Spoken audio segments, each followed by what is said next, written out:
L4, L5 and L5S1 இந்த 2 லெவலில் disk bulge உங்கள் எம்ஆர்ஐயில் கொடுத்துருந்தா அடுத்து என்ன பண்ணணும் அப்படின்றத பற்றி ஒரு சீரீஸ் ஆஃப் வீடியோஸ் பண்ணியிருந்தோம். அதோட ஒரு கண்டினியூஷன் தான் இந்த வீடியோ. இந்த வீடியோவில் ஸ்லிப் டிஸ்க்கு என்ன மாதிரியான எக்ஸசைசஸ் பண்ணலாம் அப்படின்றத நான் டெமான்ஸ்ட்ரேட் பண்ணி காட்ட போகிறேன். வாங்க வீடியோவில் போகலாம்.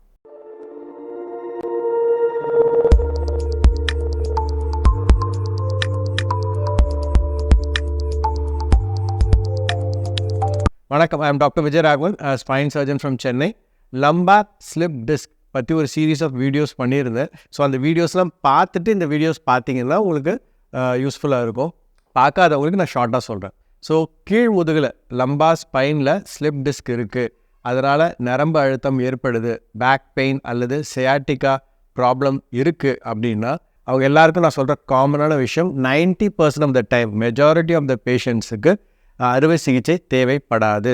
பெரும்பாலும் ஸ்பான்டேனியஸாகவே இந்த ப்ராப்ளம் சில வாரங்களில் தானாகவே குணமாகிவிடும். அண்ட் அந்த நேரத்தில் சிறு சிறு உடற்பயிற்சிகள் மட்டும் செஞ்சால் போதும். So physiotherapy is more then enough for slip disc problem. Very rarely சிலருக்கு சர்ஜரி தேவைப்படும். அப்படி செய்யக்கூடிய சர்ஜரியும் பார்த்தீங்கன்னா keyhole spine surgery, endoscopic spine surgery மூலமாக இதற்கு முழு நிவாரணம் அடையலாம். ஓகே, இதை நான் நிறைய வீடியோவில் சொல்லியிருந்தேன். ஸோ என்ன மாதிரி எக்ஸசைஸ் பண்ணலாம் அப்படின்னு நிறைய பேர் கமெண்ட் செக்ஷனில் கேட்டிருந்தீங்க. Spine extension exercises. ஸோ இந்த பேரில் யூடியூப்பில் நிறைய வீடியோஸ் நீங்கள் பார்க்கலாம்.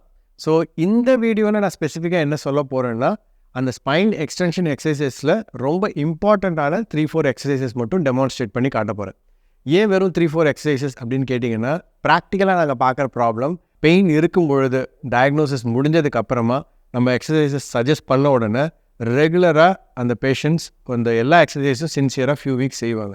பட் ஒரு ஸ்டேஜுக்கு அப்புறம் அந்த வலி கொஞ்சம் குறைஞ்சதுக்கப்புறம் கொஞ்சம் கொஞ்சமாக அந்த எக்ஸசைஸ் செய்கிற அந்த கண்டினியூட்டி போயிடுது. ஸோ எக்ஸசைஸ் விட்டதுக்கப்புறம் திருப்பி அவங்களுக்கு சிம்டம்ஸ் வரும். அதுக்கப்புறம் again they'll come back to us and will again start exercises.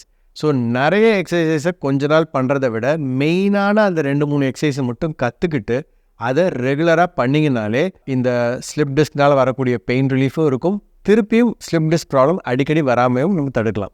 So let us move on to the exercises. First ஒரு ஃப்ளாட் சர்ஃபேஸில் குப்புறப்படுத்திக்கணும். சரிங்களா? குப்புறப்படுத்திட்டு எப்படி குழந்தைங்க தவழ்கிற குழந்தைங்க முதல்ல நிமிர்ந்து பார்க்கும் இல்லையா, அந்த மாதிரி உங்கள் எல்போவை மடக்கிட்டு நிமிர்ந்து பார்க்கணும்.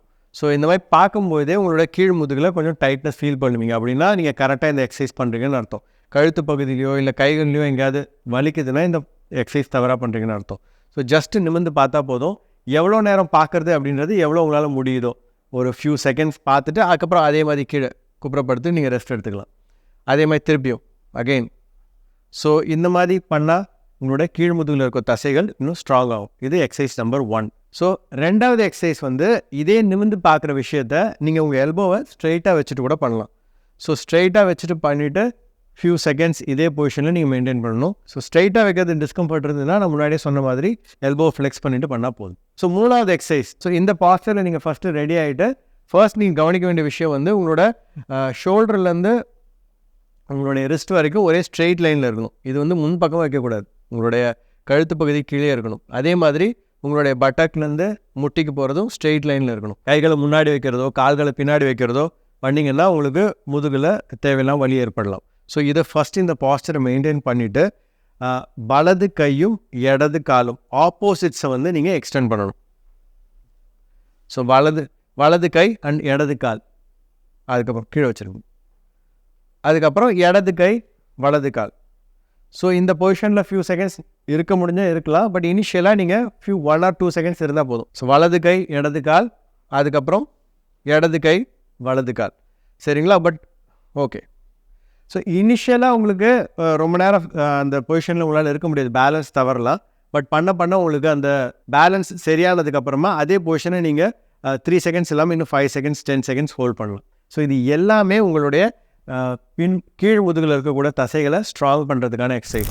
ஓகே, இந்த எக்ஸசைஸை யாரெல்லாம் பண்ணலாம்? நான் ஏற்கனவே சொன்ன மாதிரி லம்பார் ஸ்லிப் டிஸ்க் இருக்குது, L4, L5, L5S1 அந்த லெவலில் டிஸ்க் ப்ராப்ளம் இருக்குது, அவங்களுக்கு சயாட்டிக்கா பெயின் இருக்குன்னா அவங்க கண்டிப்பாக இந்த எக்ஸசைஸ் பண்ணலாம்.